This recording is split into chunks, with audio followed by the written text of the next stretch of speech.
click for IB Biology.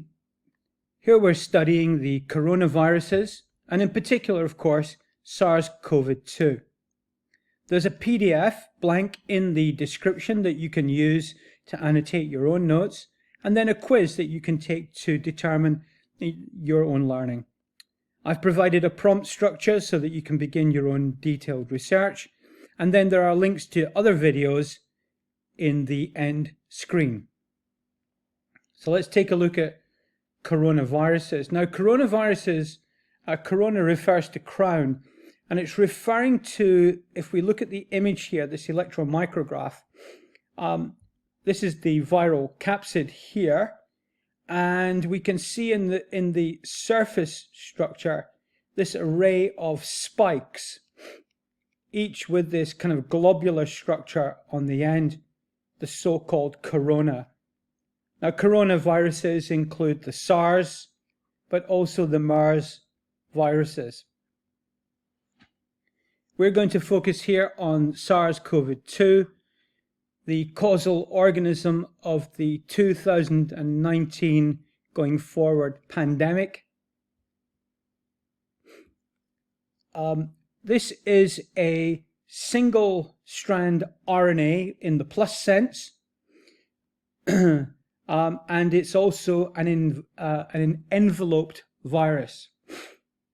The envelope usually includes glycoproteins which belong to the original host cell, but also incorporated through the expression of genes within the ssRNA are the so-called Si spikes. Now, the Si spikes are able to locate on the surface of respiratory system cells something which is called the ACE2 receptor. And having locked onto the ACE2 receptor, what then happens is a kind of version of endocytosis. The viral particle is then pulled into the respiratory system cell and then released into the cytoplasm where it is uncoated, which is to say, released from the capsid and the envelope.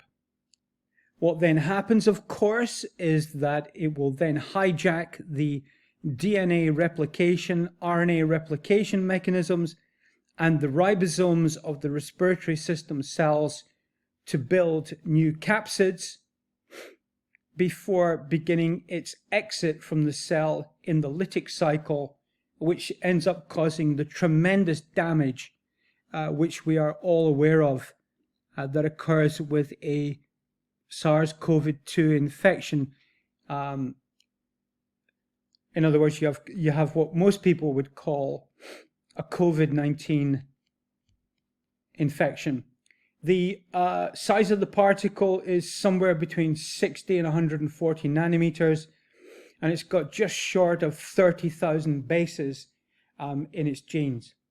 It's guesstimated that this virus caused, directly or indirectly, around about 14.9 million deaths during the year 2019 to 21, or perhaps it's, to 21. It's about 14.9 million. And of course, as of yet, we have no long-term understanding of the consequences of this particular pandemic. One of the problems with viral infections is that their rate of mutation of the virus is much, much higher than you would get with a normal cell. And this is because they have no protective proteins around their nucleic acids, and also that they have a very, very short generation time. It's also possible for many of these viruses to get into a process of recombination to alter the actual genome of the virus, making it much more difficult for vaccine production and for the natural immune response towards these viruses. So this is one that we're still living with post-pandemic, now receded to endemic. Let's hope it stays that way. On the screen now are the links to the next video, which is on HIV infection, a link to the channel, and of course to the virus playlist.